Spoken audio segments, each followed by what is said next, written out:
August महिना सुरू झाला तरी पुण्याच्या खेडमध्ये खरीप हंगामातील अवघ्या 67% क्षेत्रावर पेरण्या पूर्ण. पिकांची स्थितीही असमाधानकारक.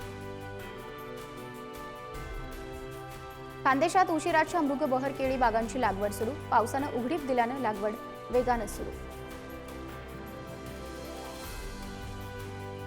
सांगली जिल्ह्यात टेंभू ताकारी सारख्या सिंचन योजनांचं पाणी शिवारात फिरू लागल्यानंतर शेतकऱ्यांकडून शेतीत नवीन प्रयोग. शेतकऱ्यांचा फळ लागवडीकडे कल वाढला. जालना कृषी उत्पन्न बाजार समितीत सोयाबीनच्या पिवळी सोयाबीनला जातीला 4200 रुपयांचा भाव. चांगला भाव मिळत असल्यानं शेतकऱ्यांकडून समाधान. जालन्याच्या घनसावंगी आणि भोकरदन तालुक्यातील कापूस पिकावर रोगांचा प्रादुर्भाव. कापसावर मर आणि मवा रोगाचा प्रकोप वाढला. शेतकरी चिंतेत. लातूर तालुक्यातील गाव नकाशावरील 18 अतिक्रमित पाणंद आणि शिवरस्ते मोकळे करून त्यांची करण्यात आली मोजणी. तसंच लातूर तहसील प्रशासनाच्या वतीनं रस्त्यांच्या दुतर्फा वृक्ष लागवडीचा राबवण्यात आला उपक्रम.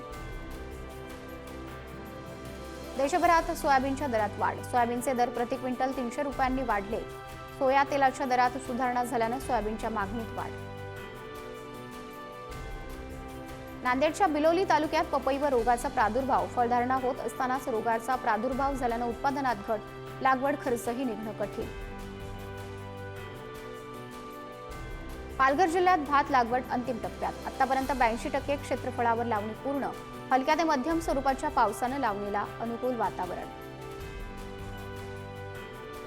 खानदेशात दर्जेदार केळी रोपांची टंचाई. खानदेशात केळी लागवड सुरू. मात्र दर्जेदार केळी रोपांचा पुरवठा होत नसल्यानं शेतकरी चिंतेत. उत्पादनाला फटका बसण्याची शक्यता. सांगली जिल्ह्यात फळबागेचं क्षेत्र 1 लाख एकरनं वाढलं. सिंचन योजनेमुळे शेतकऱ्यांचा फळ लागवडीकडे कल. 17 प्रकारच्या फळबागांचं क्षेत्र 3697 हेक्टरहून अधिक.